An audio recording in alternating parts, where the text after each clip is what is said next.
Death Story. Mortis Media. Good evening, everyone, and welcome to the Storytelling Channel.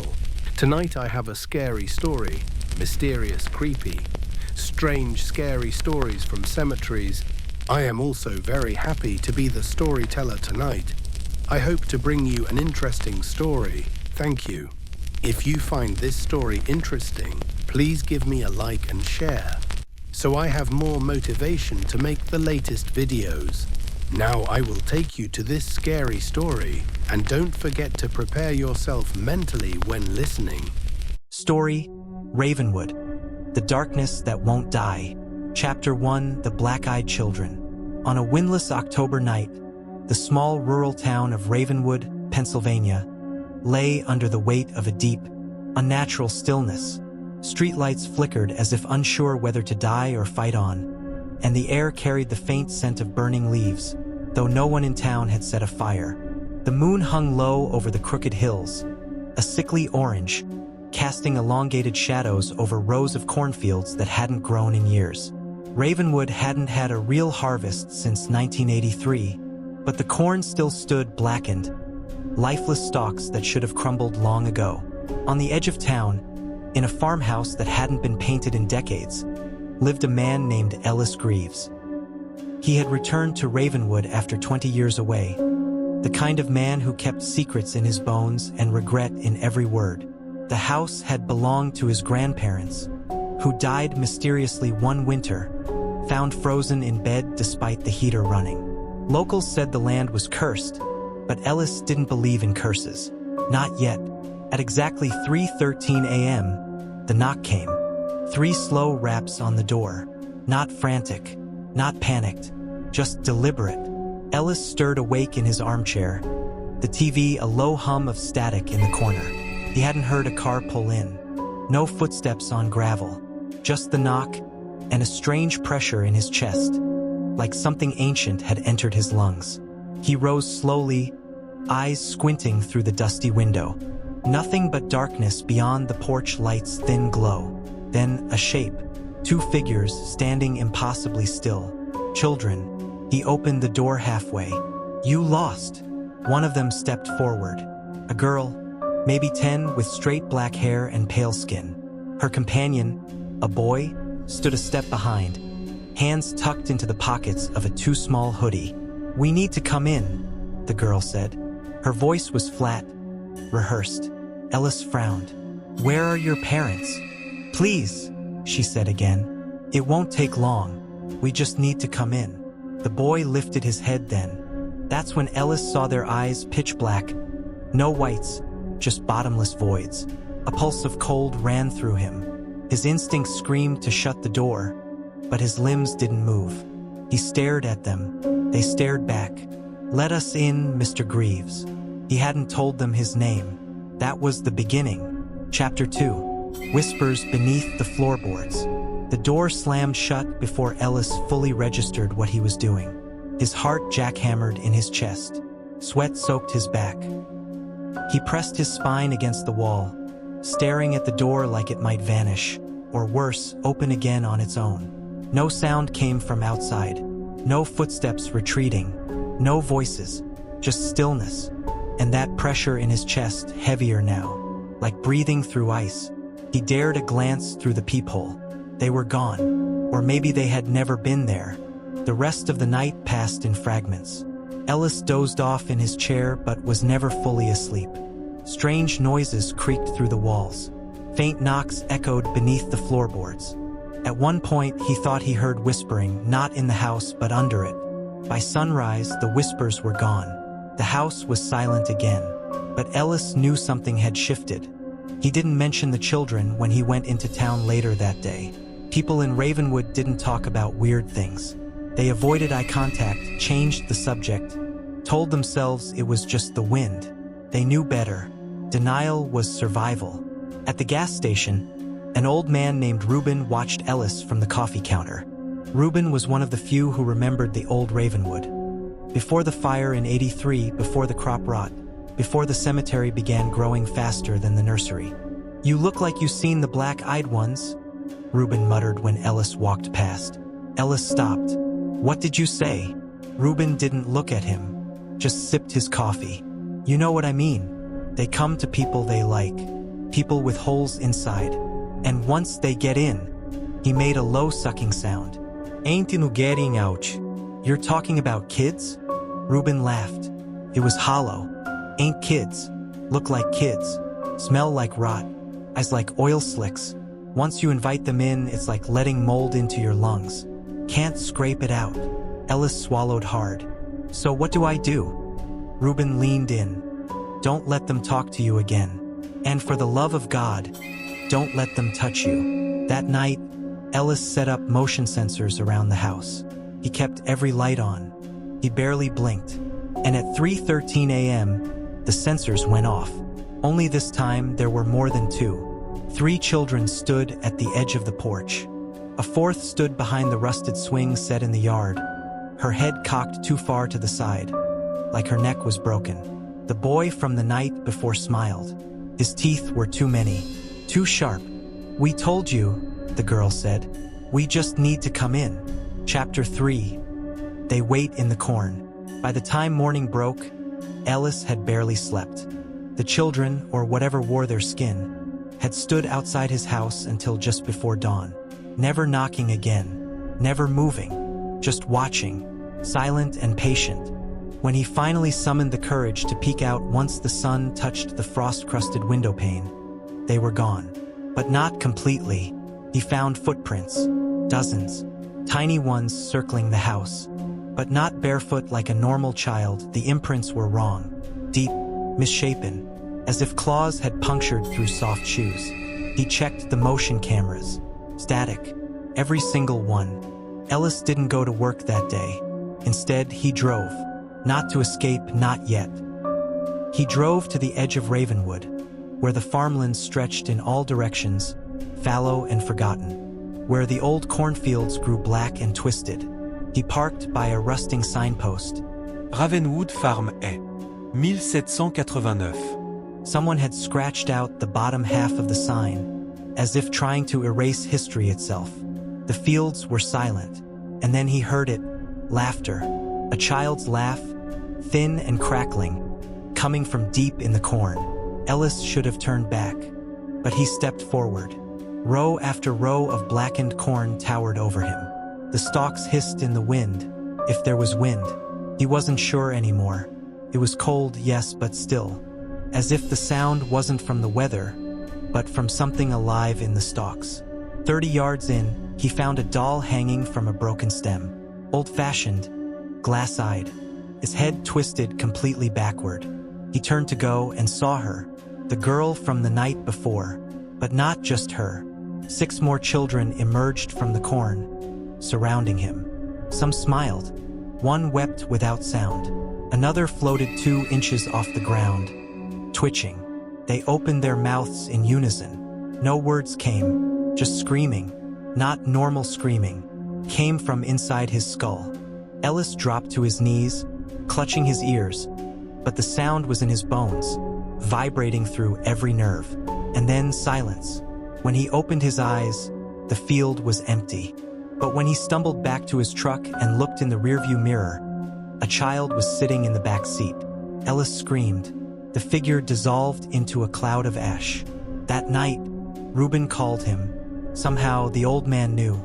You went into the corn, didn't you? Reuben's voice was ragged. They're part of it.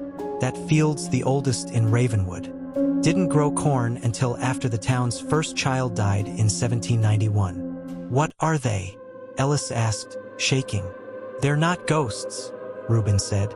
They're echoes of something darker, something that feeds on children and wears their memories like masks.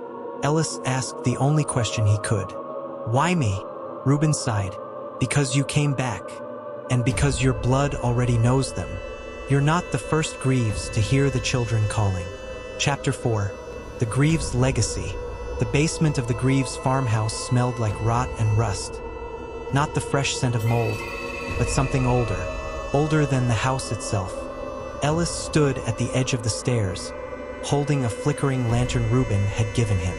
The power in the house had gone out 2 hours earlier, and no electrician in Ravenwood answered his calls. The wind outside screamed like a woman in mourning, battering the shutters until they bled flakes of old paint. The land wanted him gone, but the house wanted him downstairs. The lantern dimmed as he stepped onto the concrete floor. His breath fogged, and the temperature plummeted like he'd stepped into a freezer. Shelves lined the walls, old mason jars of rust-colored preserves, broken toys, stacks of newspapers from the 1930s. But the far wall drew his attention. A bricked-up archway, recently disturbed. The mortar was cracked, fresh. Ellis touched it. A pulse of heat burned through his fingertips. He stepped back. Then the bricks fell one by one on their own. Behind the wall was a small chamber. He stepped inside. Candles flickered to life by themselves, lighting the room in a dim circle of flame. On the ground was a wooden box, carved with strange symbols that looked half Sumerian, half childlike. Crude stick figures with mouths too large, eyes scratched out. Inside the box, papers, old and yellowed. A journal bound in what looked like skin. He opened it. Property of Jeremiah Greaves. 1856. Ellis's great-great-grandfather. The first page was a sketch of a creature, human in shape but wrong. Its mouth stretched to its collarbone. Hands ended in hooks. Children stood at its feet like disciples. I named it Malgareth, the journal read, the whisperer in corn. It offers secrets in exchange for innocence. I have given it names. It has given me visions. Ellis flipped through page after page. Rituals, sigils, children's names and birthdays, each marked with a black X. A family tree slowly revealed itself. The Greaves line, each generation marked with occult symbols, sacrifices, possessions. He read the final passage, dated 1891. The corn drinks blood now. It grows without sun or rain. Malgareth walks in the bodies of the lost children. The town forgets, but I cannot. It will not let me die. Suddenly, the lantern flared, then died. Ellis stood in total blackness. Something moved behind him. He turned. The girl from before stood in the doorway. Only now she smiled. Her mouth opened and kept opening, jaw dislocating like a snake, until her head split vertically down the center, revealing rows of glistening teeth beneath. "Thank you for remembering," she whispered with a dozen voices. Ellis screamed, but the sound never left his throat. Chapter 5. Malgareth's Promise. Ellis fell backward, crashing against the cold stone floor of the basement chamber. His lungs burned, clawing for breath that wouldn't come. The girl, no, the creature, glided forward like smoke curling around the edges of a fire. Her eyes were endless black pits, pulling him in, dragging his soul toward a darkness that whispered his name. "You cannot run," she hissed, voice layered with every lost child's scream trapped beneath Ravenwood's cursed soil. The room pulsed as if alive, the air thickening into something solid and suffocating. The walls seemed to breathe, the carved wooden box throbbing with an unnatural heartbeat. Ellis struggled to stand, every muscle screaming in protest. He glanced toward the exit but found the archway sealed with writhing tendrils of shadow, thick as tree roots and dripping with something cold and wet. "Your blood," the creature said softly, "feeds the land. The pact was made long ago and it calls to you. You are of the Greaves. The bloodline must pay." He shook his head, desperation flooding his voice. "I don't know what you want from me." The creature's smile widened, if that terrible rending of flesh could be called a smile. Innocence, fear, and the promise of power, the same as always. Suddenly, the chamber was filled with dozens of whispering voices, children's voices pleading, crying, laughing in madness. They surrounded Ellis, invisible hands brushing against his skin like cold flames. Memories flooded him, old stories he'd heard as a boy in Ravenwood, whispered warnings from his grandmother before she vanished, of a shadow in the fields, of eyes watching from the corn, of children who never came home. The pact was real. Ellis felt something stir deep inside him, an ancient, terrible hunger. the same hunger that had doomed his family for generations. But this time he vowed it would end. Chapter 6. The Witch of Ravenwood Woods. The sun had barely risen when Ellis stumbled out of the basement, sweat-drenched and trembling. The oppressive darkness clung to him like a second skin, and the echoes of those hollow voices still haunted his ears. He knew he needed help. Someone who understood the ancient curses that plagued Ravenwood. There was one name whispered in town, a woman few dared approach. Maeve Callahan, the last living descendant of the old witches of Ravenwood Woods. Ellis hadn't believed in witchcraft until that night, but desperation drove him deeper into the forest, where gnarled trees seemed to bend away, as if trying to warn him. The cabin he found was small, built from weathered logs, covered in strange symbols carved into the wood. Smoke curled from the chimney, the scent of burning sage and herbs thick in the air. Maeve answered the door before he could knock, her piercing green eyes sharp as knives. She was older than he expected, but her presence was undeniable. A woman who held power that felt as old as the soil itself. "I know why you're here," Maeve said before he could speak. "The darkness in Ravenwood has grown stronger. You carry the blood curse of the Greaves." Ellis swallowed hard. "How do you know?" "Because I watch, I listen, and I remember." She beckoned him inside, the walls lined with jars of strange powders, bones, and dried herbs. A black cat slinked past his feet, its eyes glowing in the dim light. "The black-eyed children, Malgaretha's spirit, the cursed land. It's all connected," Maeve explained. "The Greaves bloodline made a bargain centuries ago, trading souls for power. Now that debt is coming due." Ellis clenched his fists. "Can it be broken?" Maeve's face darkened. "Yes, but the price is high. You will have to confront the darkness head-on. Face what lurks beneath Ravenwood, and you may not return the same." Before Ellis could respond, a chilling howl ripped through the woods, sending a flock of crows screeching into the sky. Maeve's eyes narrowed. "They've found you. The night has only just begun." Chapter 7. The Hunt Begins. The howl still echoed in Ellis's ears as he stepped out of Maeve's cabin, the dense forest around him alive with unseen eyes. Shadows shifted between the gnarled trunks, and the air was thick with the scent of damp earth and decay. The witch's warning was clear. The darkness was hunting him now. Maeve handed Ellis a small leather pouch filled with herbs and a crude wooden charm. "This will protect you from their eyes for a time," she said, her voice low and urgent. "But it won't last. You need to find the source, the heart of the curse." Ellis nodded, determination settling like a stone in his chest. He had to face whatever was behind the horrors of Ravenwood, for his family, for the town, and for himself. As he made his way back toward town, the sun dipped below the horizon, and the oppressive night settled in. The streets of Ravenwood, empty and silent by day, now felt alive with sinister presence. Doors creaked, windows rattled, and distant whispers chased him through the darkness. His first stop was the Old Town Library, a place he hadn't visited since childhood.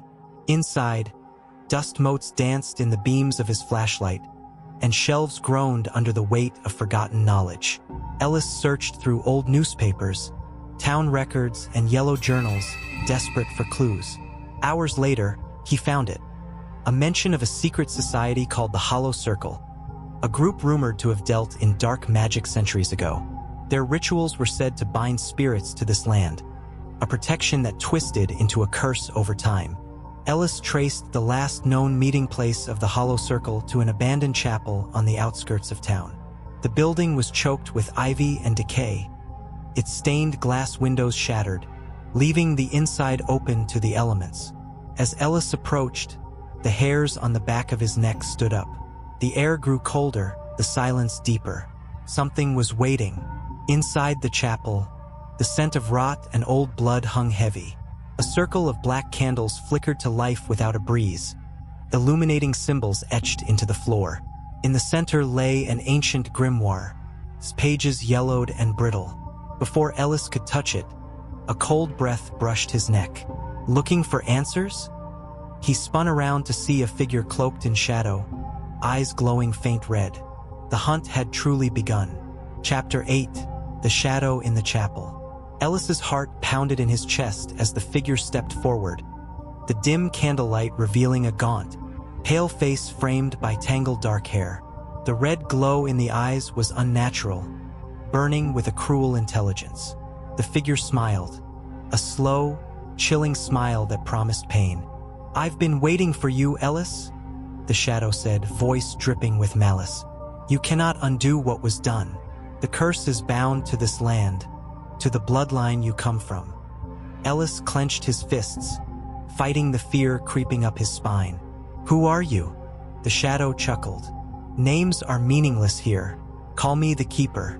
I guard the darkness, the secrets your ancestors tried to bury." Ellis's mind raced. The hollow circle, the curse, his family's tragic history all connected in this sinister web. The Keeper stepped closer, and the temperature plummeted. "You came seeking answers, but you will find only despair." Suddenly, the floor beneath them trembled. The candles flickered violently, casting grotesque shadows on the cracked walls. The circle of symbols glowed faintly red. Ellis realized then the ritual that bound the curse was still active. "You must choose," the Keeper whispered. "Accept the darkness and join us, or be consumed by it." Ellis refused to back down. "I'm not afraid of you." The shadow's eyes flared brighter. "Then prepare to face the night." From the darkness, twisted shapes began to emerge. Monstrous forms, half human, half nightmare, their hollow eyes fixed on Ellis. He reached into his pocket, fingers brushing against Maeve's charm. Clutching it tight, he muttered the words she taught him, a protective incantation. The monsters hissed and recoiled, the shadows wavering, but the Keeper only smiled wider. "This is just the beginning." Ellis knew he had to find the heart of the curse, and fast, before Ravenwood was swallowed whole by the darkness. Chapter 9. Into the Heart of Darkness. The air grew heavier as Ellis stepped deeper into the chapel, the flickering candlelight barely holding back the oppressive shadows crowding the corners. The twisted forms that had surrounded him began to dissolve into mist, retreating at the sound of his whispered incantation. His breath came in shallow gasps, heart hammering. The Keeper's chilling promise echoed in his mind. "This is just the beginning." Ellis pressed onward, eyes scanning the ancient symbols etched into the stone walls. Sigils of protection, warnings, and curses tangled together in a dark tapestry. Near the altar, he found a trapdoor partially concealed beneath a worn rug. The air seeping through the cracks was cold and stale, smelling of damp earth and decay. This had to be the source, the root of the curse. He hesitated only a moment before prying it open. A narrow staircase led down into blackness so complete it felt like swallowing him whole. His flashlight flickered as he descended, illuminating the rough-hewn stone steps slick with moisture. The walls seemed to close in, and an eerie silence wrapped around him, broken only by the soft drip of water somewhere below. At the bottom, Ellis entered a chamber, its walls carved with more sinister symbols, pulsating faintly with a sickly green light. In the center sat a weathered wooden box, bound with iron bands. The Keeper's voice slithered through the darkness. "The heart of the curse lies within." Hands trembling, Ellis lifted the lid.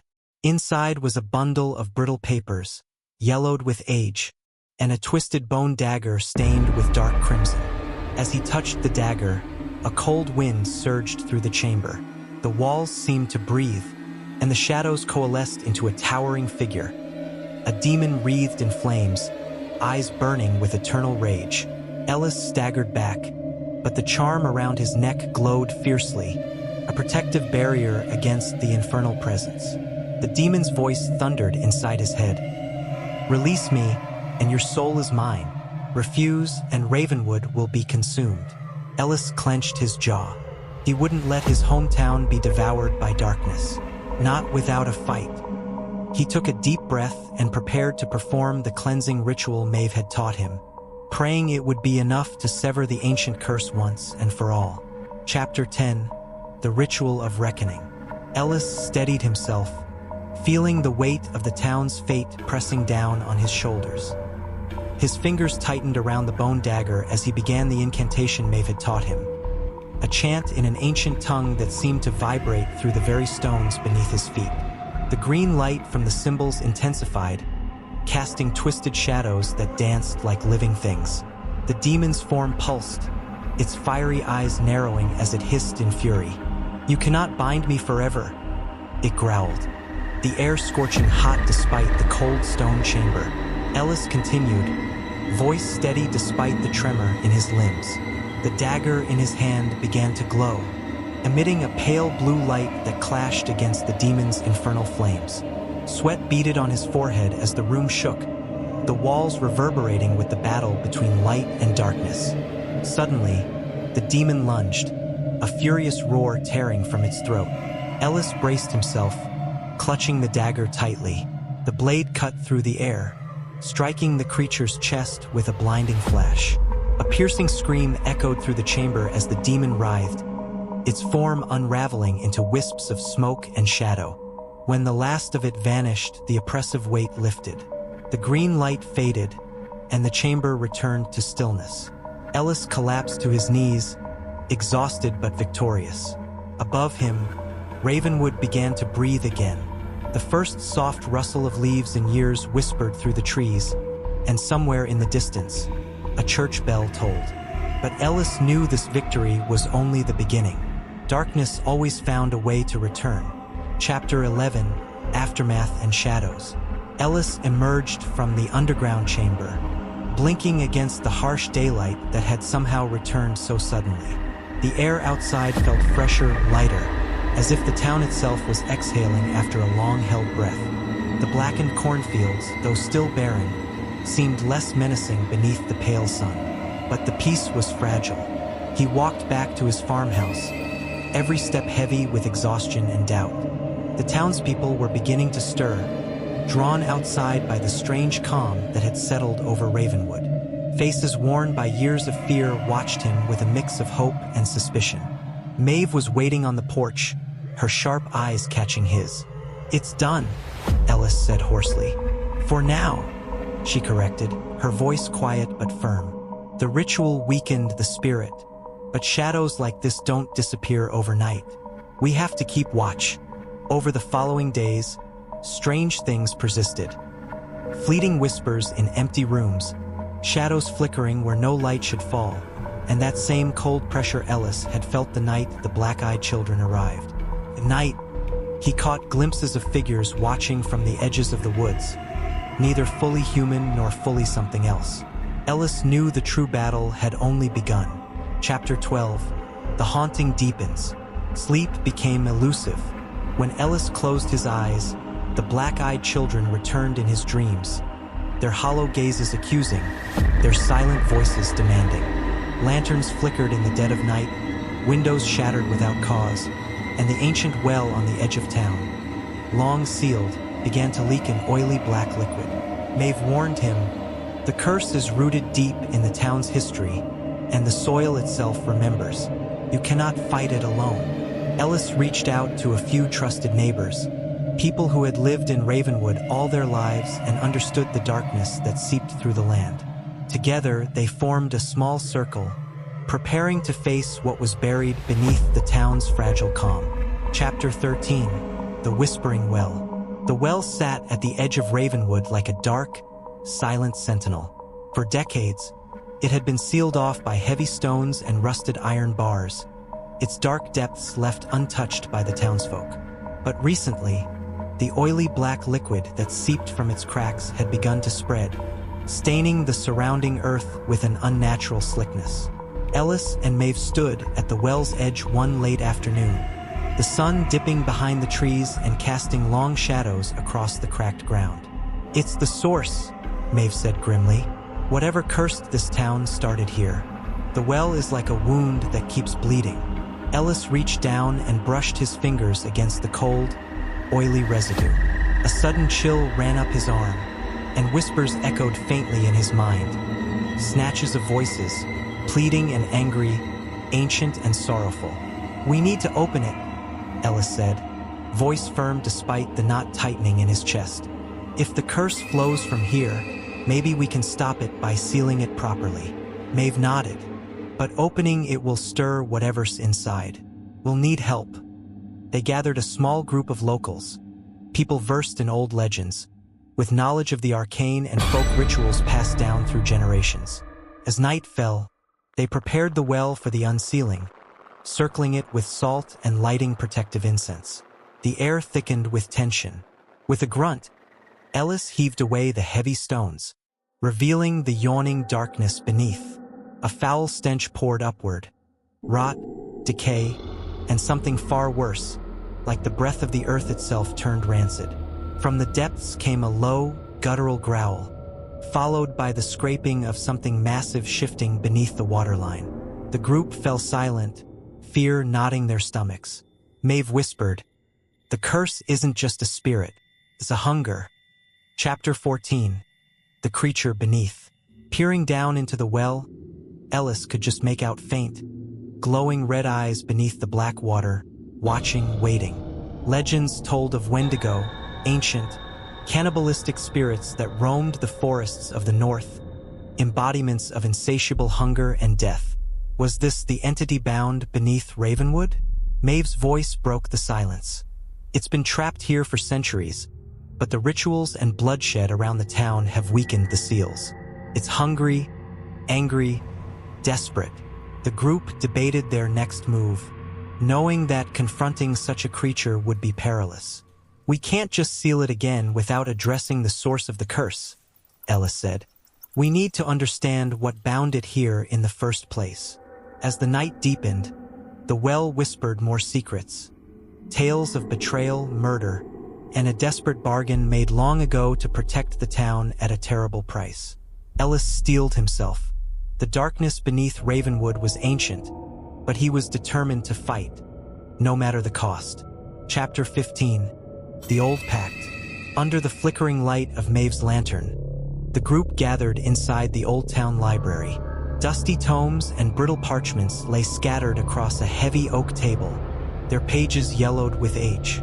Among the brittle manuscripts was a journal, the last written record of Elijah Crow, Ravenwood's founding settler and the man rumored to have made the original pact with the darkness beneath the well. Ellis carefully flipped through the fragile pages. The handwriting was shaky but desperate. "We were starving. The crops failed and the cold came early that year. The children cried from hunger, the cattle grew weak, and the well ran dry.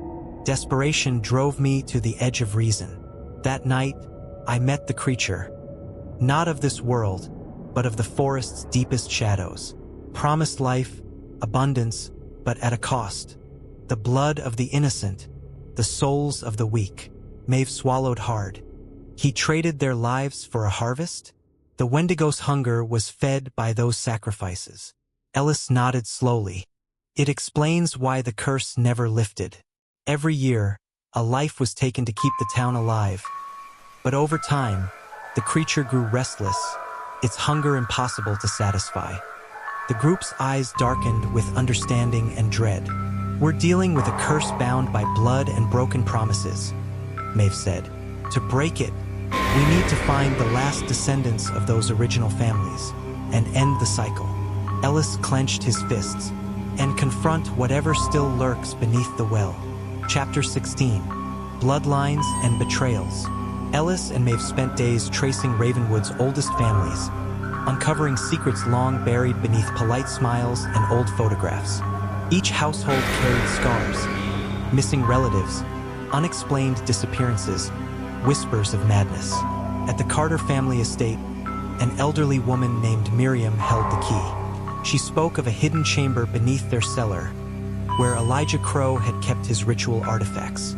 "There's a locket," Miriam said, her voice trembling. "It holds the last piece of the pact, the final sacrifice." They descended into the shadowed cellar, the air thick with dust and the scent of mold. Behind a false wall, they found the chamber, untouched by time. Strange symbols were carved into the stone, faint traces of dried blood staining the altar. Maeve carefully retrieved a rusted iron locket from a small wooden box. "This is it, the last link." Suddenly, A cold wind whipped through the chamber, extinguishing their lanterns. In the darkness, a low growl echoed. The Wendigo was watching, waiting for its chance. Chapter 17. The Wendigo's Whisper. In the pitch-black cellar, the group froze, the oppressive silence broken only by the eerie growl reverberating off the stone walls. Maeve's hand gripped the iron locket tightly, her knuckles white in the dark. Ellis whispered, "We have to move, now." But the air grew colder, and a faint, guttural voice began to whisper from the shadows, calling their names with a twisted familiarity. Ellis, Maeve, the blood dead. A form emerged, barely visible, tall, gaunt, with eyes that burned like coals and antlers crowning its skull. The Wendigo. Maeve's heart pounded as she clutched the locket tighter. "This ends tonight," she vowed. Ellis stepped forward, holding a bundle of sage and a knife forged from silver. "By the old pack's breaking, I sever your hold on this land," Ellis declared. The Wendigo roared, a sound that shook the very earth, and lunged. The battle had begun. Chapter 18, Breaking the Curse. The struggle was fierce. Shadows clashed with flame, ancient power against mortal will. The Wendigo's claws scraped stone, his breath a freezing gale. But with every chant Maeve whispered and every strike Ellis made, the creature weakened. Finally, Ellis drove the silver knife through the locket Maeve held, shattering it. The Wendigo let out a final, anguished howl as light exploded in the cellar. When the light faded, the creature was gone, the curse broken. But Ravenwood would never forget the darkness it once bore. Chapter 19, Aftermath of Shadows. As dawn broke over Ravenwood, the first rays of sunlight pierced through the mist that had long hung over the town like a shroud. The oppressive heaviness that once settled in the air seemed to lift, replaced by a fragile sense of peace. Ellis, Maeve, and the others emerged from the cellar, exhausted but alive. The house creaked softly, as if breathing a sigh of relief. Outside, birds cautiously began to sing, hesitant but hopeful. "We did it," Maeve whispered, tears streaming down her face. "It's finally over." But Ellis's gaze lingered on the horizon, dark clouds still gathering far beyond the hills. "Maybe for now," he said quietly. But some shadows never fully disappear. Chapter 20. The echoes remain. Weeks later, Ravenwood began to heal. Crops slowly grew again, the blackened cornfields now showing signs of life. The townspeople, once gripped by fear and silence, began to rebuild their lives. Yet, in the stillness of night, some reported faint tapping on their doors, shadowy figures glimpsed out of the corner of their eyes, and whispers carried on the wind, soft, haunting, and never quite gone. Ellis sat alone on his porch, staring into the darkness, knowing the battle was won but the war far from over. The darkness wouldn't die, it only waited. Chapter 21. The Return of the Black-Eyed Children. Months passed, and though Ravenwood seemed to have healed, a sinister chill returned with the arrival of fall. One evening, Ellis noticed a familiar unease settling in the air as twilight deepened into night. The streetlights flickered erratically once more, and the wind carried faint, whispering voices. At his front door, the knock came again. 3 slow, deliberate raps. Ellis's heart pounded as he opened the door just a crack. There, standing silently, were 2 children, the same eerie black eyes, the same pale skin, their faces void of emotion. "We've come back," the girl said softly. Ellis knew the darkness was far from over. Chapter 22. The cycle begins anew. The black-eyed children had returned, not as visitors but as harbingers. Their silent presence spread like a cold shadow across Ravenwood, reminding everyone that some evils never rest, and some curses are eternal. The town braced itself for what was to come. Chapter 23. Shadows in the Cornfields. The night air in Ravenwood had grown colder, heavier, as if the darkness itself was pressing in.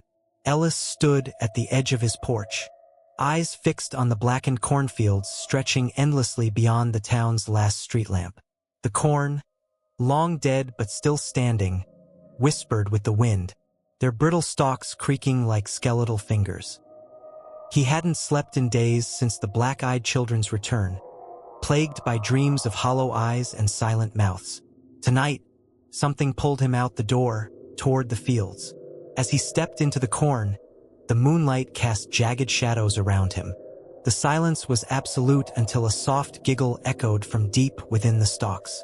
Ellis froze, the black-eyed children's voices. "Come play," they whispered. A cold breath brushed past his neck. And then, out of the darkness, two pale faces emerged, eyes void of life. "Why won't you let us in?" the girl asked, her voice a chilling monotone. Ellis backed away slowly, heart hammering. "You promised," the boy said, stepping closer.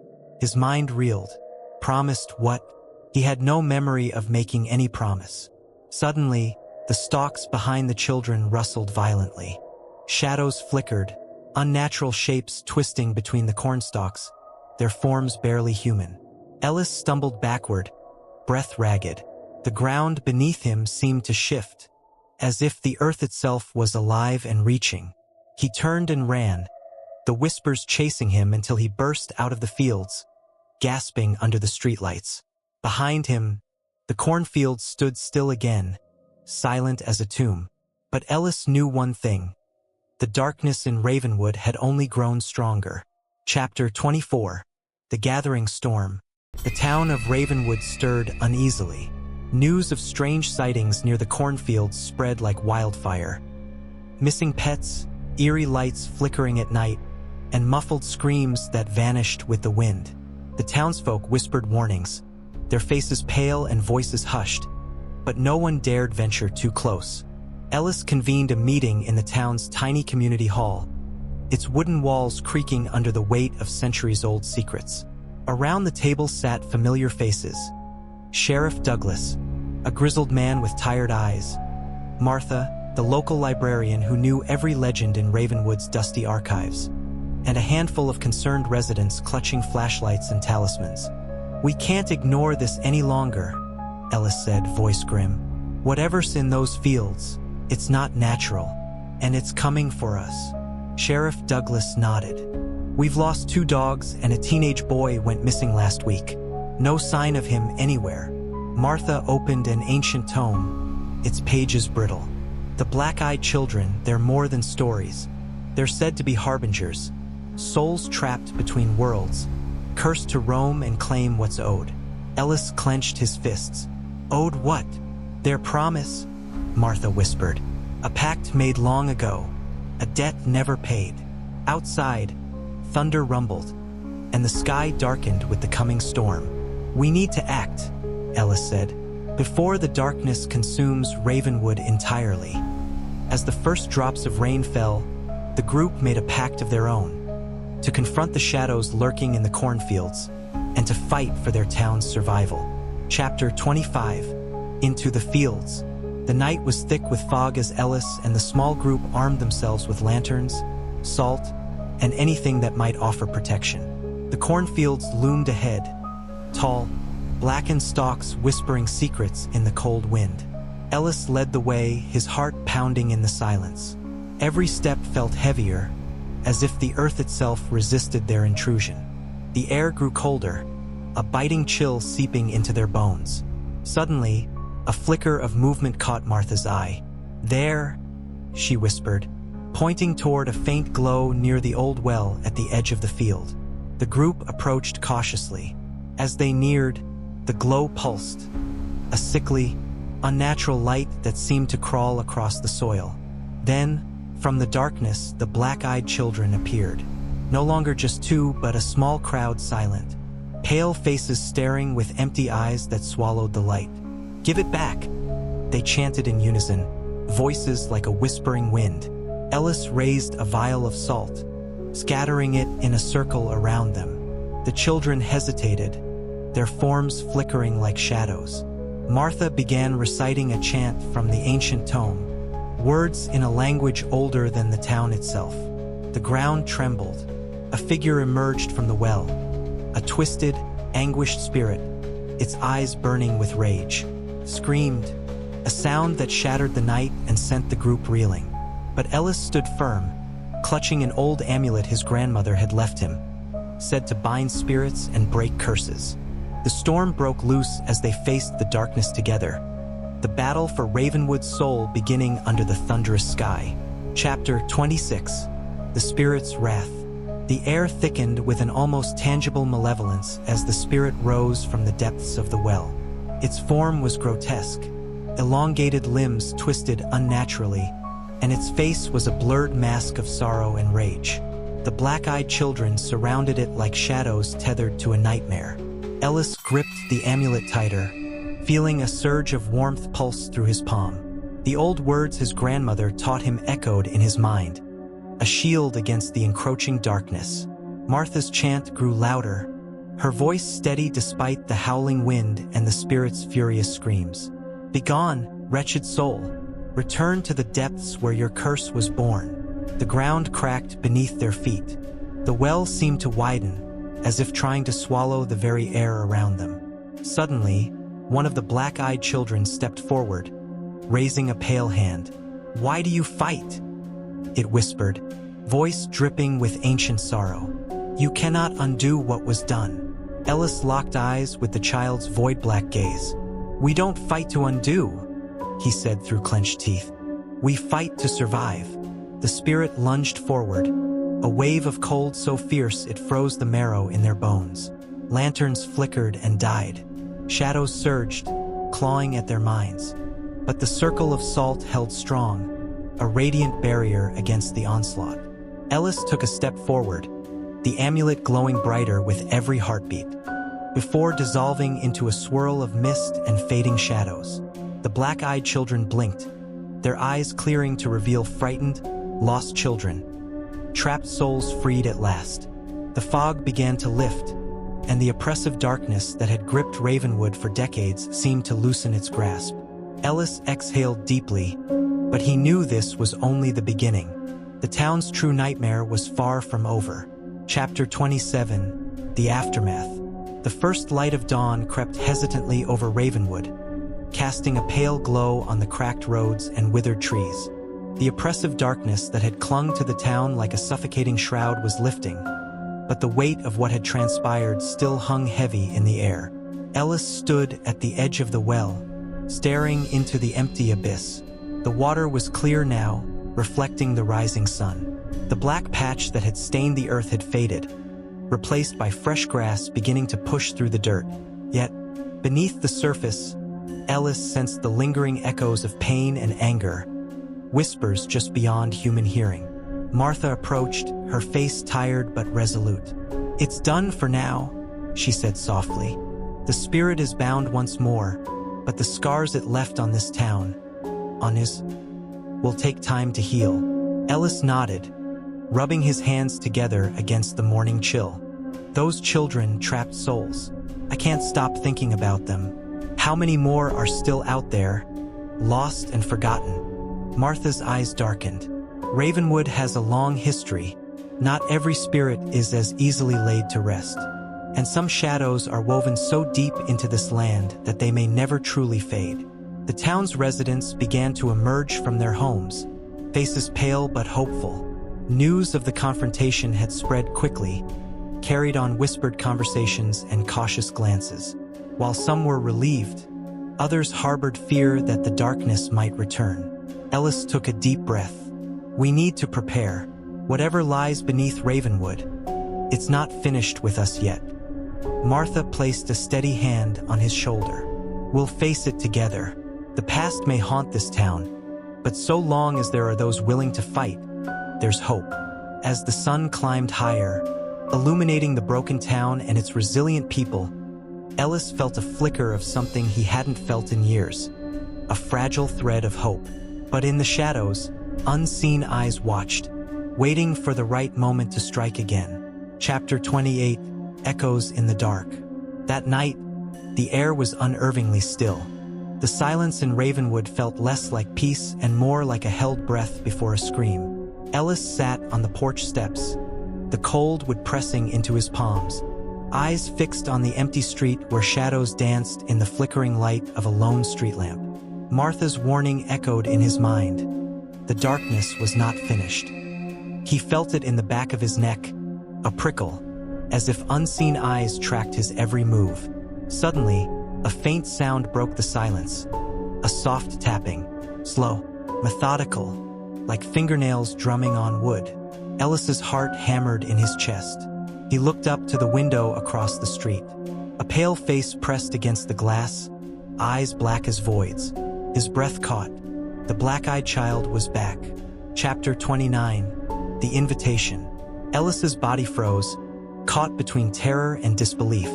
The black-eyed child's gaze bore into his soul through the cracked window pane. Slowly, the child raised a small, pale hand and tapped on the glass once more, soft yet deliberate. A whisper slipped through the night air, almost inaudible but unmistakable. "Come with us." Ellis shook his head, heart pounding wildly. The words seemed to echo inside his mind, twisting and curling around every nerve. His instincts screamed to run, but some invisible thread held him rooted in place. Suddenly, a cold breeze swept past him, carrying with it the faint scent of decay and something metallic, like blood. The child's eyes glowed faintly, shimmering black pools that seemed to promise both dread and dark knowledge. Ellis knew then, whatever was waiting for him in the shadows was far beyond anything he had ever faced. Chapter 30, Crossing the Threshold. Ellis hesitated, every fiber of his being screaming at him to slam the door shut and lock it tight. But the eerie pull of the black-eyed children was magnetic, impossible to resist. He stepped back, unlocking the door slowly, his hands trembling like leaves in a storm. The children moved silently past him, their footsteps featherlight on the creaking wooden floor. The air grew heavier with every step, as if the walls themselves were breathing a suffocating darkness. "Where are we going?" Ellis asked, voice barely above a whisper. The girl didn't answer. Instead, she turned her gaze toward the hallway, beckoning him to follow with a slight tilt of her head. He had no choice but to obey. The house seemed to warp around them, shadows stretching unnaturally, twisting corners where nothing should be. Whispers echoed just beyond hearing, faint but persistent. Ellis's breath came faster, and a cold sweat broke out across his skin. They stopped at the basement door, an old, rotting slab of wood stained with what looked like rust and something far darker. The children's eyes glinted in the dim light as they pushed it open. From the darkness below, a sickly greenish glow pulsed, beckoning him into the abyss. Ellis swallowed hard, knowing that stepping down those stairs would change everything forever. Chapter 31, Into the Abyss. Ellis's heart hammered in his chest as he stepped down into the basement. The air grew colder with each step, thick with a damp, metallic scent that turned his stomach. The greenish glow emanated from cracks in the walls, pulsing like a heartbeat in the darkness. The black-eyed children moved ahead without hesitation, their small feet making no sound on the cold concrete. Ellis followed, the floorboards creaking beneath his weight as a distant, echoing drip of water marked the silence. The basement was vast and cavernous, far larger than the house above would allow. Shadows clung to every corner, shifting and writhing like living things. On the far wall, a faded mural depicted twisted figures, men, women, and children, entwined with something not quite human. Their eyes were hollow voids, their mouths open in silent screams. The girl stopped before a jagged fissure in the wall, where the green light poured out like liquid fire. "This is where it began," she whispered, voice void of emotion. Ellis stepped closer, peering into the crack. Inside, he saw swirling shadows that moved with a terrible intelligence. Something ancient, bound within the rock, something hungry. The boy produced a small, rusted key from his pocket and fit it into a lock hidden in the stone. With a grinding sound, the fissure opened wider, revealing a narrow passage spiraling downwards into blackness. Ellis swallowed his fear. "What is down there?" The girl smiled, an eerie, cold curl of lips that sent a shiver through his spine. "The Heart of the Curse." Chapter 32, The Heart of the Curse. Ellis hesitated at the mouth of the dark passage. The air that seeped out was thick and stale, laced with a scent he couldn't quite place, like burning hair mixed with damp earth. His flashlight beam barely penetrated the gloom, revealing slick stone walls covered in ancient, indecipherable markings. The black-eyed children didn't flinch. They stepped forward with unnerving calm, as if drawn by an invisible thread only they could sense. Ellis forced himself to follow, every step echoing like a drumbeat in the suffocating silence. The tunnel twisted and spiraled down for what felt like an eternity, the temperature dropping steadily until his breath fogged in the air. At last, the passage opened into a cavernous chamber, its vast ceiling lost in shadows. At the center sat an altar carved from obsidian stone, stained dark with old, dried blood. Hanging above the altar was an ancient, grotesque effigy, a monstrous figure with gnarled horns and eyes that seemed to shimmer in the low light. The walls were lined with bones, animal, human, all interwoven in a macabre tapestry of death. The girl moved to the altar and placed a small, blackened box on its surface. The boy stood beside her, eyes fixed on the effigy. Ellis swallowed hard. "What is this place?" The girl's voice was a whisper. "The binding, the price, the reason the darkness never dies." Suddenly, the air vibrated with a low hum, and the shadows in the cavern shifted, coalescing into something alive. An ancient spirit, awakened and angry. Ellis realized, with growing horror, that this was no ordinary curse. This was a prison, and it was breaking open. Chapter 33. The Awakening. The spirit's form was colossal, shifting like smoke and shadow, but with eyes that burned like molten gold. It unfurled from the darkness like a living nightmare, its voice a guttural rumble that shook the chamber's very walls. "You who disturb my slumber, you have awakened the eternal hunger." Ellis stumbled backward, heart pounding in his chest. The black-eyed children stood unmoved, their expressions unreadable, as if they were merely messengers in a game far older than themselves.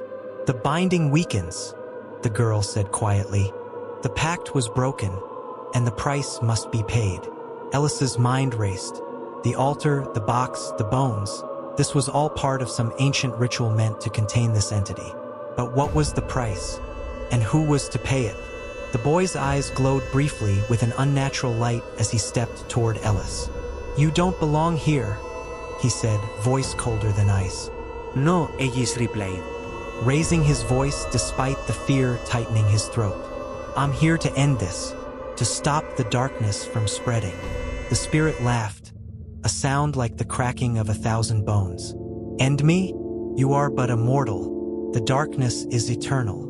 But as the spirit's form loomed closer, Ellis noticed something, a flicker of hesitation. The ancient entity, bound by its curse, seemed tethered to the altar, weakened yet unyielding. Summoning every ounce of courage, Ellis grabbed the blackened box from the altar. Inside lay a small, glowing relic, an ancient charm etched with protective runes. The children's eyes widened in recognition. "This is the key," the girl said, her voice softer now. "You must use it, or all will be lost." Ellis raised the relic high, feeling a surge of warmth pulse through him. The spirit shrieked and recoiled, darkness swirling wildly as if in pain. "Now," the boy commanded. With a cry, Ellis smashed the relic onto the altar. A brilliant flash of light exploded through the cavern, banishing the shadows and silencing the ancient voice. For a moment, there was only silence. Then the chamber began to collapse. Chapter 34. The Collapse and Escape. The cavern trembled violently as stones and dust rained down from the ceiling. Ellis didn't hesitate. Grabbing the black-eyed children's hands, he dashed toward the exit, heart pounding like a drum. The ancient entity's shrieks echoed behind them, fading into desperate howls.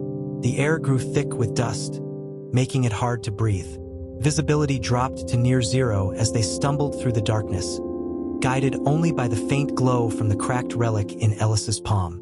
Suddenly, a sharp crack echoed through the tunnel, a fissure splitting the earth beneath their feet. The ground gave way, and Ellis barely caught the children before they all tumbled down a steep incline. Landing hard on cold stone, Ellis groaned, his body aching but alive. He looked around, disoriented. The collapse had sealed the cavern entrance behind them. They were trapped.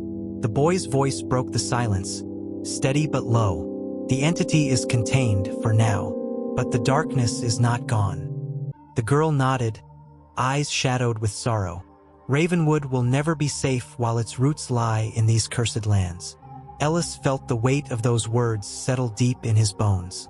The battle had ended, but the war was far from over. Chapter 35, Aftermath and Shadows. Emerging from the underground chamber into the damp morning air, Ellis and the children found themselves at the edge of the forest surrounding Ravenwood. The sun was just beginning to rise, casting pale light over the gnarled trees, their twisted branches like skeletal fingers reaching out. The black-eyed children remained silent, their eyes no longer glowing but still unsettling in their depthless blackness. Ellis felt a chill despite the warm dawn. The encounter had changed everything. Returning to the town was bittersweet. The once vibrant community was now drained, shadows lurking behind closed doors and shuttered windows. The townsfolk whispered of the strange tremors and the sudden silence that followed. Some claimed to hear whispers carried on the wind, voices warning them never to return to the woods. Ellis tried to warn them, but fear had taken root too deeply. Ravenwood was a town trapped between worlds, where the darkness below whispered promises no one could resist but few could survive. He vowed to protect what remained and uncover the full truth behind the curse. The black-eyed children, his unlikely allies, faded into the background of his life, guardians of secrets no one else dared face. But even in the light of day, Ellis knew the darkness watched, waiting for the moment to rise again. Chapter 36, The Gathering Storm. Weeks had passed since Ellis and the black-eyed children had emerged from the depths of the cursed well. Yet, the ominous feeling gripping Ravenwood only grew stronger. The townspeople's unease manifested in broken windows, livestock found slaughtered without explanation, and eerie shadows that slithered through alleys when no one was looking. One evening, as Ellis walked the cracked sidewalks, he felt a cold gust brush his neck, the unmistakable breath of something unseen. He glanced around, heart pounding, but saw only the fading orange glow of streetlights. That's when he noticed them. Figures gathering at the edge of town. Silhouetted against the thickening fog were the Wendigo, legendary cannibalistic spirits known to stalk the forests of the northern states. Their emaciated forms moved with unnatural speed, eyes glowing faintly in the darkness. The old legends whispered that they were born from insatiable hunger and madness, cursed to roam forever. Ellis's mind raced. The well, the black-eyed children, and now this? It was as if all the darkest myths of America were converging on Ravenwood, drawn by the broken pact buried deep beneath the soil. He needed help. Returning to his home, Ellis contacted Sarah, a local historian obsessed with the occult. She had spent years researching American legends and had warned him from the start that the land beneath Ravenwood was a nexus for restless spirits. Together, they planned to confront the rising darkness before it consumed the town entirely. Chapter 37, Shadows in the Forest. Ellis and Sarah gathered a small group of townsfolk willing to face the growing terror. Armed with salt, sage, and old charms passed down through generations, they prepared to enter the dense forest where the Wendigo were last seen. The trees loomed like towering specters, their gnarled branches clawing at the sky as twilight bled into night. Every snap of a twig and rustle of leaves set nerves on edge. The group moved cautiously, the thick fog weaving between trunks like ghostly fingers. Suddenly, a low growl echoed through the woods. From the shadows emerged a Wendigo, its skeletal frame stretched unnaturally, eyes burning with primal hunger. It lunged toward the group, emitting a chilling howl that froze their blood. Sarah chanted an ancient banishing spell, the air shimmering with a faint blue light. Salt and sage flared in the firelight as the Wendigo recoiled, screeching before retreating deeper into the forest. But this was only the beginning. The forest whispered secrets, old wounds of the land, souls trapped between worlds, and an ancient curse that no one could outrun. Chapter 38. The Haunting of Widow's Hollow. The following morning, Ellis and the group emerged from the forest shaken but alive. Their brief encounter with the Wendigo had confirmed the nightmare lurking beneath Ravenwood's surface. But the horrors were far from over. Widow's Hollow, an abandoned part of town named after a tragic woman who had lost her family in a fire decades ago, became their next focus. Locals spoke of strange lights flickering in the empty windows and eerie cries echoing through the night. Ellis felt a familiar chill as they approached the hollowed-out cottages. The ground was scorched, and the air smelled of smoke and decay. Sarah placed protective wards at the entrances while Ellis examined the ruins.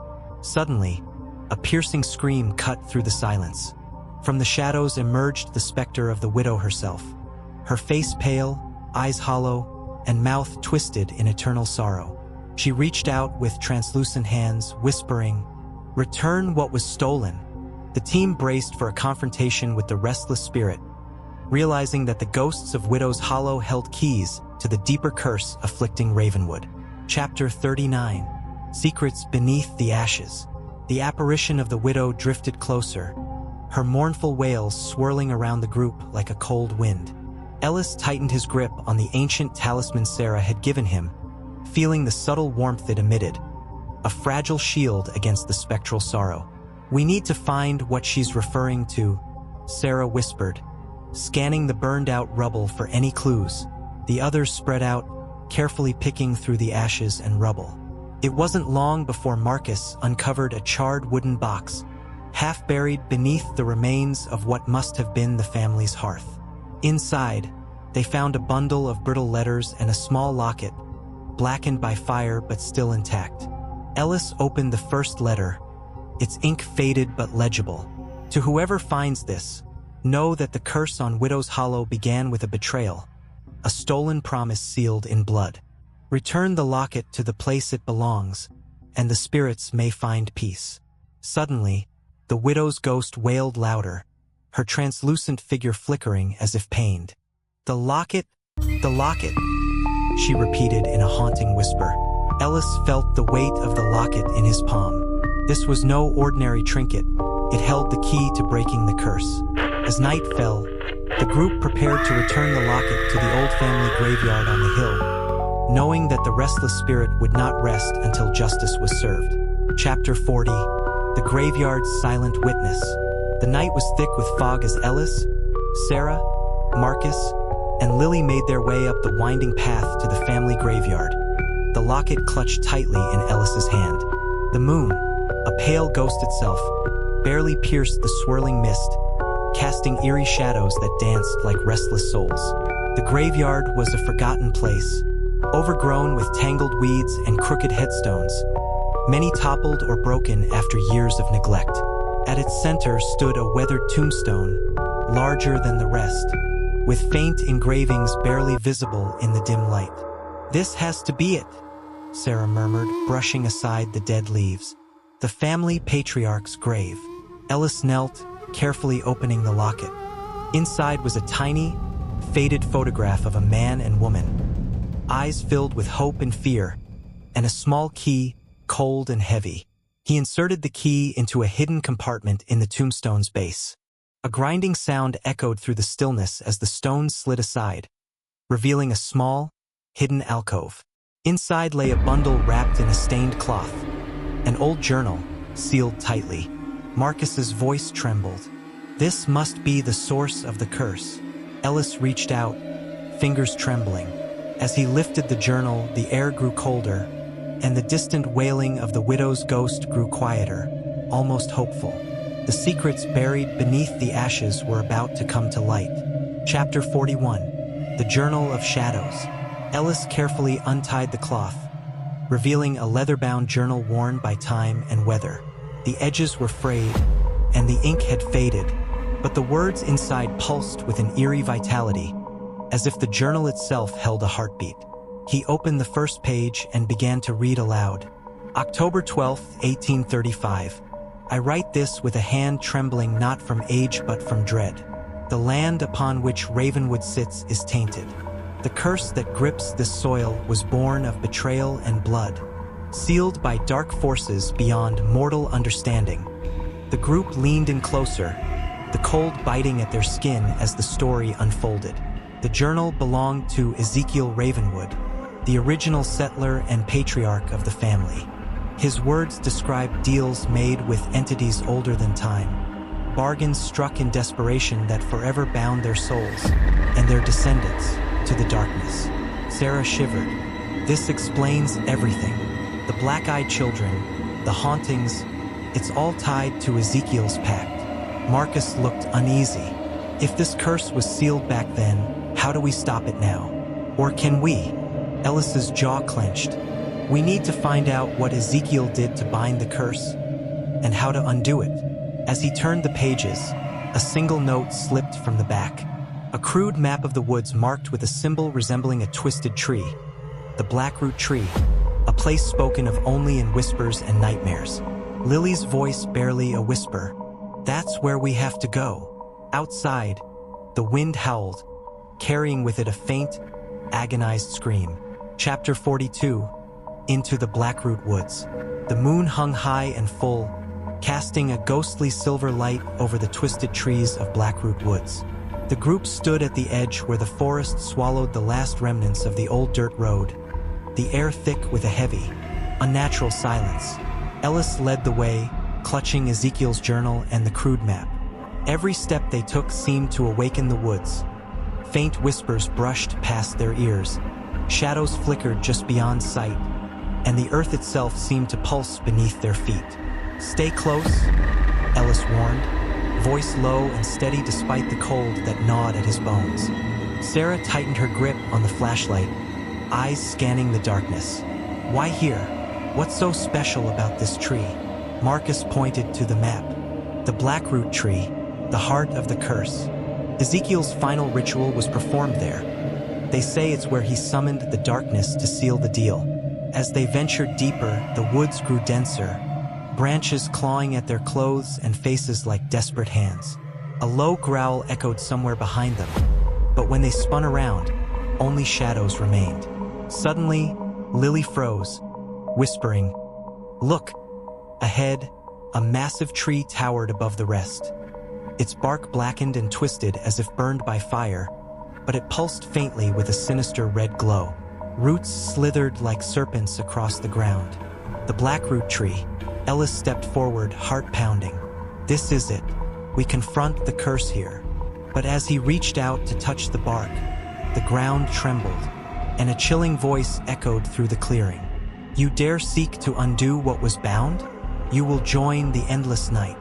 The shadows around the tree surged, coalescing into forms. Twisted, nightmarish creatures with glowing eyes. The battle to free Ravenwood had begun. Chapter 43. The Curse Awakens. The creatures lunged from the shadows, their forms shifting between smoke and solid nightmare. Ellis barely dodged a clawed hand that scraped the bark of the Blackroot Tree, sending splinters flying. Sarah shouted, "Use the sigils from Ezekiel's journal. They're our only chance." Marcus scrambled through the worn pages, finding the ritual symbols Ezekiel had sketched in his final hours. They began to draw glowing circles around the tree, chanting the ancient words. The creatures hissed, writhing as the sigils pulsed with blue light, pushing back the darkness. But the curse was stronger than they imagined. Roots burst from the ground, grabbing at their ankles, trying to drag them into the earth. Ellis fought free, feeling the icy grip of the forest trying to pull his soul into oblivion. He screamed, "Keep going! Don't stop!" The power of their chant grew, the air crackling with energy. Finally, with a deafening roar, the Blackroot Tree exploded in a burst of light, scattering the creatures into dust. Silence fell. The curse was broken. But as the light faded, Ellis noticed a faint figure standing beyond the clearing. A woman, pale and glowing faintly, watching them. "Who are you?" he called out. She smiled sadly. "I am the last guardian of Ravenwood. The darkness may be defeated, but it never truly dies." Chapter 44. the last guardian's warning. The woman stepped forward, her ethereal form shimmering like a ghost caught between worlds. Her eyes held centuries of sorrow, but also a fierce determination. "I am Althea," she said softly. "I have watched over Ravenwood since before your ancestors set foot here. The darkness you fought tonight is but a shadow of a deeper evil that lurks beneath this land." Ellis swallowed hard. "You mean there's more?" Althea nodded. "Yes, the Blackroot tree was a seal, a barrier holding back an ancient force, one older than time itself. When it was shattered, you released that force back into the world. The spirits you banished are merely its messengers." Sarah stepped closer, her voice steady. "How do we stop it?" Althea's gaze turned grave. "You cannot. The best you can do is keep it contained and protect the innocent from its reach. I will teach you the old ways, how to wield the light that holds back the darkness." Marcus looked at Ellis, then back to Althea. "So this nightmare isn't over?" "No," Althea said, her voice echoing with ancient power. "It has only just begun." Outside the clearing, the wind whispered through the dead cornfields, carrying a chill that promised the horrors to come. Chapter 45. The Ritual of Light. Althea led the group to a hidden grove deep within the forest, where the moonlight filtered through the twisted branches, casting eerie patterns on the ground. The air was thick with an energy both heavy and electric. "This place," Althea explained, "is sacred. It holds the power to bind the darkness, but only if you are willing to face it fully." Ellis glanced around, feeling the weight of unseen eyes watching. Sarah held his hand tightly, and Marcus stood alert, ready for whatever came next. Althea began to chant softly, ancient words that seemed to vibrate in the very soil beneath their feet. Symbols glowed faintly on the trees, pulsing with an otherworldly light. "You must each draw from the light within you," she instructed. "Your fears, your pain, they are the key. Embrace them, and let your will forge a shield." Ellis closed his eyes and focused on the memories of his family, the losses, the regrets. A warmth spread through his chest, pushing back the cold that had haunted him for years. Suddenly, a shadow flickered at the edge of the grove, an echo of the darkness waiting to break through. The group tensed, but Althea's voice rose stronger, weaving the light into a barrier. The shadow hissed, recoiling, but it was not gone. "This is only the beginning," Althea warned. "The true battle lies ahead." Chapter 46. Shadows Stirring. The forest seemed to hold its breath as the light barrier shimmered, holding back the encroaching darkness. Ellis felt the weight of exhaustion settle deep into his bones, but the urgency in Althea's eyes urged him onward. "The shadows are restless," she said, her voice barely above a whisper. "The creatures we've faced, they are only fragments of a greater evil awakening beneath Ravenwood." Marcus scanned the tree line, his grip tightening around the handle of his flashlight. "What exactly are we dealing with? Something more than just ghosts or demons?" Althea's gaze darkened. "This land is a thin place between worlds, a rift that has been growing for centuries, fueled by pain, betrayal, and death. It births creatures that feed on fear, on suffering, on the very souls of the living." Sarah swallowed hard. "How do we stop it?" "The ritual tonight was to give us a fighting chance," Althea replied. "But we need to find the heart of the darkness, where it all began. That's where the rift lies." Ellis nodded, determination hardening his voice. "Then that's where we're going." Suddenly, a chilling wind swept through the grove, carrying with it faint whispers, voices from beyond, promising despair. The battle was far from over. Chapter 47.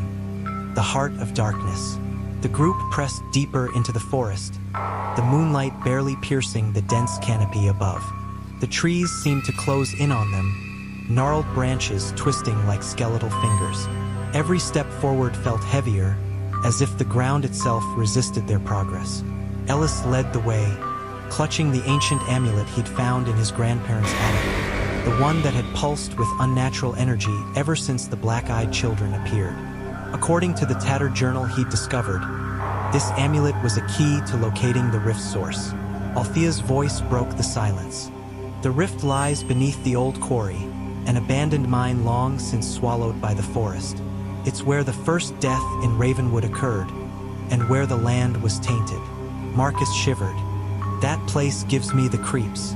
Stories say miners disappeared without a trace, and some swear the ground still bleeds at night. Sarah glanced around nervously. If the darkness is that strong, how do we survive once we get there? Althea's eyes glimmered with a fierce resolve. By confronting it, we don't have a choice anymore. As they neared the quarry's edge, the air grew thick with a suffocating silence, broken only by the distant howling of unseen creatures. A deep, unnatural chill seeped into their bones. Ellis gripped the amulet tighter. This is it. Suddenly, the earth trembled beneath their feet, and a low growl echoed from the shadows. From the darkness emerged twisted forms, grotesque, half-human figures with eyes burning like coals, snarling with rage. The heart of darkness had awakened. Chapter 48. The Rift Awakens.